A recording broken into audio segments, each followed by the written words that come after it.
Has someone's apology ever given you closure? And a new problem at the same time. Make sure to like and subscribe for more stories like this. My flatmate left a note on my door at 7 a.m. that said we need to talk, and I assumed it was about the dishes, so I avoided her for 4 days. 4 days of timing my bathroom trips, eating cereal in my room, pretending I wasn't home when I heard her key in the lock. Classic overreaction, I know, but Danny had this way of delivering criticism like it was a verdict, and I wasn't emotionally prepared for the trial. And on day 4, she slid a second note under my door that said, "I know you're in there. This is urgent." My stomach dropped. I opened my door a crack and she was standing right there like she'd been waiting, arms crossed, and she said, "I owe you an apology." I just stared at her. She said, "The thing with your boyfriend, from 8 months ago."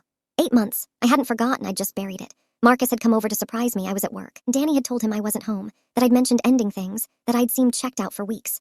All of it wrong. All of it said with total confidence. Marcus had left before I got back, and by the time I'd pieced together what happened, the damage was already done and Danny had acted like nothing occurred.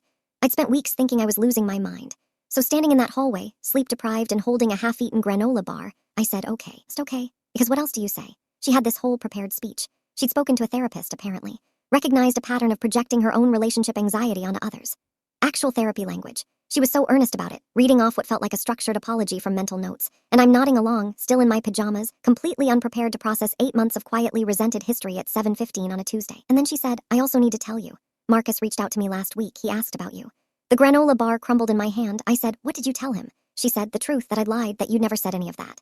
Then she just looked at me, waiting like she'd handed me a gift and wanted to see me open it. I asked if she'd given him my number. She said no, she'd thought that was a boundary she shouldn't cross. Correct. Also devastating. So now I have an apology, which I needed.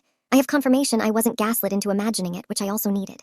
And I have the information that Marcus, who I think about every time a good song comes on, tried to find me. And that door is now closed in a way I can't open without making it weird with my flatmate, who I still have to live with for 7 more months. I said thank you. She hugged me. It lasted too long. And now every time she makes tea and offers me a cup, I see the whole thing again. The apology, the information, the door. Just a mug of tea. Can't be undone.